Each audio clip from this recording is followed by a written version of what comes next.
Hey guys, welcome to back my YouTube channel. আশা করি তোমরা সবাই খুব ভালো আছো এবং হ্যাপি আছো এবং সুস্থ আছো। ফের নতুন একটা রিয়াকশন ভিডিও নিয়ে তোমাদের সামনে হাজির আমি বাবন। যেহেতু আফরান নিশো এতটা মুভির দিকে ক্রেজিং বা কাম ব্যাক, মানে আজকে টেজারটা জানি না কেমন হবে, কিন্তু আমার কাছে কথা শাকিব খানের পরে কিন্তু আফরান নিশোর জায়গাটা কিন্তু কন্টিনিউ করে নিচ্ছে। প্রথমত সুরঙ্গ যা লেভেলের ক্রেজিং মুভি দিয়ে দিয়েছে আমাদের মধ্যে, তারপরে আর একটা কাম ব্যাক, সেটা হচ্ছে দাগির পরে কিন্তু আঁকা। অ্যাকচুয়ালি আঁকা নামটা কেন দেওয়া হয়েছে বা কেন মুভির নাম হতে চলেছে সেটা তো দেখবো, আর বিশেষ করে এটা ওয়েব সিরিজ কেনা সেটাও জানার চেষ্টা করবো টেজার দেখে। 4 সেপ্টেম্বর হয়তো রিলিজ হতে পারে। আর বিশেষ করে এখানে অভিনেতা বা অভিনেতা রয়েছে আফরান নিশো, তো অবশ্যই আমরা বুঝতেই পারছি। মাসুমা রহমান নাবিলা রয়েছে এখানে, তো এনাকে ফার্স্ট টাইম চিনছি বা চিনব, হয়তো এনাকে শুনেছি হয়তো। তারপরে রয়েছে ইমতিয়াজ বর্ষণ রয়েছে, তারপর রাজজি, তো অবশ্যই এটা কেন নামটা কেমন যেন একটু কনফিউজিং। সৈয়দা তানজি সৈয়দা, তো অবশ্যই জয়ন্ত চট্টোপাধ্যায় রয়েছে, আজিজুল হাকিম রয়েছে, তারপরে পরিচালক রয়েছে এখানে ডিভি জাফেদ। তো জায়েদ, তো অ্যাকচুয়ালি এই নামগুলো আমার কাছে একটু কঠিন লাগছে, তো যাই না কেন দেখবো। আর মেইন ভিডিও তোমার ডিসক্রিপশন বক্সে পেয়ে যাবে, ওখান থেকে তোমরা চেক আউট করতে পারো। গাইস একটা রিকোয়েস্ট, প্লিজ সাবস্ক্রাইব করে দিয়ে যাও নতুন আছো। তো চলো গাইস আজকে ভিডিওটি শুরু করা যাক। সময়টা 98-99 এর দিকে।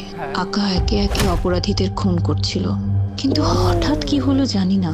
আকা মানে আকা অ্যাকচুয়ালি একজনের নাম, এটা বুঝলাম এতক্ষণ পর। চলো করে গায়েব হয়ে যায়। আমার নাম আবুল কালাম আজাদ। আমার স্বপ্ন হচ্ছে আমি একজন রকস্টার হব। এই বয়সটা স্বপ্ন দেখার বয়স না।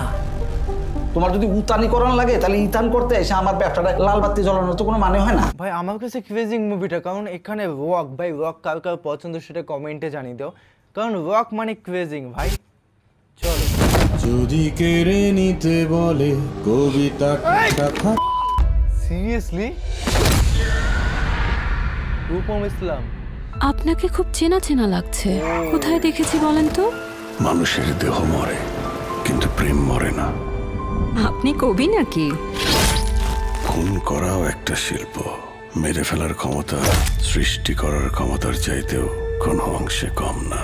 আরে তুই তো ওই বোধাই গায়কটা। আজকাল আমি মানুষ রূপে পশু দেখি কেন?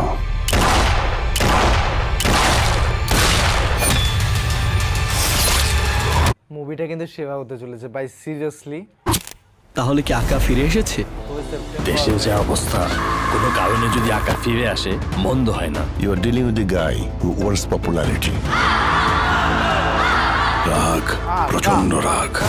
আজ আমাদের মাঝে এক বিধ্বংসী রাগ জমাট বাঁধছে। এই ইন্টারনেটের যুগে আইনের ভাবনার চেয়ে জনগণের ভাবনাই বেশি গুরুত্বপূর্ণ হয়ে ওঠে।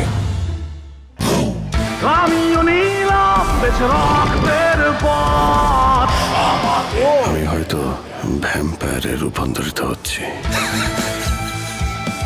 এখন না, আমার জীবনে কোনো উপদেশ ভালো লাগে না। আমার বারবার মনে হয় যে আমার উপদেশ দেবে তার দমই আমি বন্ধ করে দেব।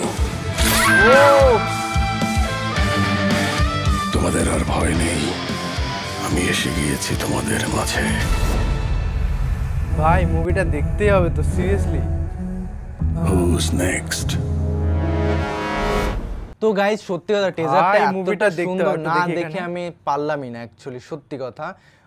আমি প্রচুর এক্সাইটেড, মানে আমি তোমাদেরকে বোঝাতে পারছি না।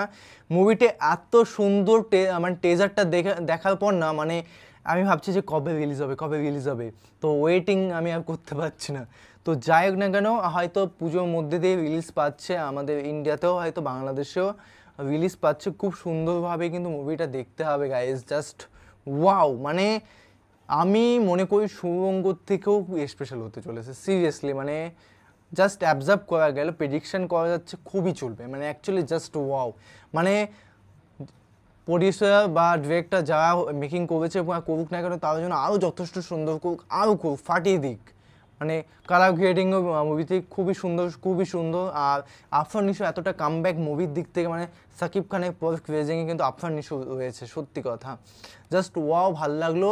তোমরা অবশ্যই কমেন্টে জানাও আফরান নিশো কারা ফ্যান আছো, ফ্যান বেজ আছো, তাদের কাছে পাঠিয়ে দাও, তারাও জানুক যে হ্যাঁ অ্যাকচুয়ালি বলতে হবে আফরান নিশো কিন্তু আমি প্রচুর ফ্যান, কারণ তাও অনেক অনেক নাটক দেখেছি, অনেক ভালোবাসি তাকে, মানে বোঝাতে পারবো না, অ্যাকচুয়ালি বোঝানোও সম্ভব না মুখে, মন থেকে তো জাস্ট ওনাকে আমি চুম্মা ভালোবাসি।